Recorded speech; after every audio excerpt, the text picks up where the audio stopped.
사울이 전쟁에서 이제 승리를 이루자 계속해서 블레셋과 전쟁하자고 말합니다. 어찌 보면 이 상황을 볼 때 이 사울의 말이 조금은 어 현명한 판단일 수도 있다고 생각합니다. 그러니까 승기를 잡고 있기 때문에 이 기세를 몰아서 더욱더 몰아붙이면 더 큰 승리를 이룰 수 있기 때문입니다. 그래서 사울 주변의 백성들도 어쩌면 사울과 뜻을 같이 해서 그 말에 동의했을 수도 있고, 아니면 왕이 말한 것이니까 또 왕의 명령대로 행하시옵소서, 그렇게 동의한 것일 수도 있을 것입니다. 그런데 이때 제사장이 사울에게 말합니다. 하나님께 먼저 여쭈어보시는 게 어떻겠습니까? 라고 말합니다. 그래서 사울이 하나님 앞에 기도합니다. 블레셋 사람들을 추격하리이까? 주께서 그들을 이스라엘 손에 넘기시나이까? 그런데 하나님이 어떻게 하십니까? 응답하시지 않습니다. 하나님께서 말씀하실 때가 있고 하나님께서 침묵하실 때가 있습니다. 하나님께서 말씀하실 때면 참 쉽고 단순합니다. 말씀하셨으니까. 우리가 그 뜻을 알고 있으니까 그 뜻대로 행하고 순종하면 됩니다. 그런데 참 중요한 것이 하나 있습니다. 하나님이 침묵하실 때.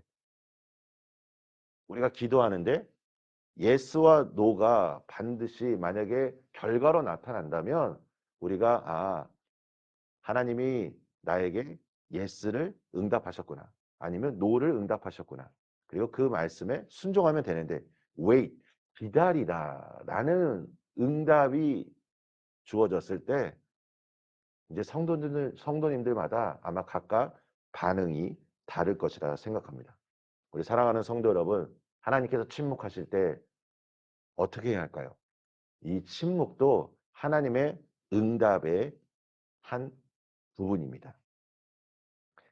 어떤 분들은 자신이 원하는 바인데 하나님의 뜻이라고 생각하는 사람이 있습니다. 내가 가지고 있는 이 생각은 하나님의 뜻일 거야. 그리고 자신이 원하는 답에 하나님의 말씀을 끼워 맞추는 경우가 있다는 것입니다. 그래서 자기 고집대로 행동을 합니다. 그래서 이것이 이루어지지 않으면 어떻게 이것을 해석하냐면 사탄이 이것이 이루어지지 않기 위해서 나를 공격하는구나.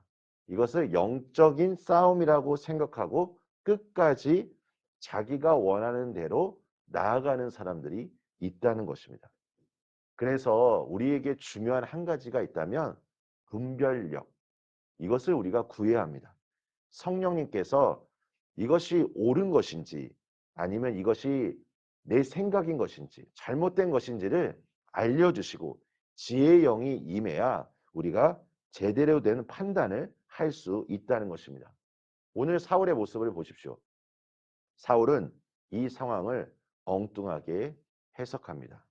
이제 이후에 우리가 뭐 본문을 통해서 알 수 있듯이 사울이 자신의 아들 요나단까지 죽을 것이다 라고 말했을 때 오히려 백성들이 그것을 걱정하고 염려한 나머지 또 그 상황을 제대로 판단하여서 요나단을 살리는 역할을 감당하고 있습니다. 제가 이 본문을 읽으면서 제 스스로를 많이 한번 좀 생각해 보았습니다. 그리고 우리 성도님들도 마찬가지라고 생각합니다. 왜 그렇습니까? 우리가 왕 같은 제사장으로 부름을 받았기 때문입니다. 우리는 그리스도인으로서 선한 영향력을 세상 속에 비추어야 할 사람입니다. 그렇기 때문에 우리가 먼저 이것을 올바로 판단하고 지혜를 우리가 소유해야 하는 것입니다. 왕이 제대로 판단하지 못하면 백성들이 어려움에 처할 것입니다. 오늘 본문을 읽으면 이제 요나단이 결국 이렇게 뽑히게 됩니다. 사울이 뭐라고 얘기합니까? 하나님께서 말씀하시지 않는 이유는 분명히 우리 중에 누가 죄가 있기 때문에 그런 것이다. 그래서 결국 요나단이 뽑히게 되고 43절 말씀을 보십시오. 사울이 요나단에게 이르되 내가 행한 것을 내게 말하라. 요나단이 말하여 이르되 내가 다만 내 손에 가진 지팡이 끝으로 꿀을 조금 맛보았을 뿐이오나 내가 죽을 수밖에 없나이다. 우리 성도님들이 요나단 입장이라면 얼마나 억울하시겠습니까? 사울이 했던 맹세를 요나단은 듣지도 못했고 알지도 못했습니다. 그런데 꿀을 조금 맛보았을 뿐인데 그것도 내가 전쟁에서 승리하기 위해서 한 행동인데 사울이 자기 아버지가 그렇게 말한 것을 들었을 때 얼마나 억울하겠습니까? 그래서 백성들이 이 승리의 주역인 요나단에 대해서 행적에 대해서 말하고 또 뭐라고 얘기합니까? 45절 후반부를 보십시오. 요나단은 하나님과 동역하였다라고 제대로 판단을 하고 있는 것입니다. 사랑하는 성도 여러분, 오늘 우리가 기도하면서 하나님의 그 지혜가 우리 안에 임하길 소망합니다. 그래서 우리가 하나님의 뜻을 올바로 판단하고 또 하나님께서 우리 삶 속에 침묵하시는 그 순간에도 하나님의 그 위대한 섭리가 그 계획하심이 있다는 것을 알고 주님 앞에 머물며 기다리시고 또 주님의 뜻을 알기 위해서 힘써서 더욱더 간구하시기를 소망합니다. 섣부르게 행동하는 것보다 오히려 시간이 조금 들더라도 기다리며 인내하며 주님의 뜻이 무엇인지를 더 구체적으로 아는 것이 매우 필요합니다. 저도 이 기도하면서 순간순간 마음에 감동이 들 때가 참 많이 있습니다. 그럴 때마다 어떻게 하냐면 호흡을 한번 가다듬습니다. 그리고 하나님께 다시 한번 여쭤보고 또 주변에 있는 선배 목사님들에게도 말씀을 드려봅니다. 이것이 혹시 내 욕심이 아닌지, 내 생각이 아닌지, 하나님의 지혜는 무엇인지를 물어보는 것입니다. 오늘 하루 그 주님의 뜻을 물어보시고 주님께서 우리 성도님들의 삶의 현장에 하나님의 놀라운 은혜로 채워주시기를 예수님의 이름으로 축원합니다. 우리 함께 기도하겠습니다. 하나님 아버지 감사합니다.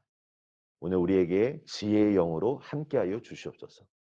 하나님 아버지 오늘 우리가 우리의 생각을 내려놓고 주님의 뜻을 구합니다. 하나님께서 우리에게 말씀을 통해 우리에게 주의 음성을 전해 주실 때가 있고 하나님 때로는 침묵하실 때도 있을 것입니다. 그 침묵의 순간에 우리가 이 모든 것들을 우리가 기다리며 또 하나님께서 원하시는 뜻이 무엇인지를 우리가 알 수 있도록 성령님 오늘 나를 인도하여 주시고 가르쳐 주시고 하나님 우리가 마땅히 행해야 할 바를 말씀하여 주시옵소서. 그래서 우리 성도님들의 삶의 현장에 우리 성도님들을 통하여 주의 놀라운 은혜가 주변 사람들에게 전하여 줄 수 있도록 오늘 이곳에 계신 한 분 한 분을 축복하여 주시옵소서. 예수님의 이름으로 기도합니다. 아멘.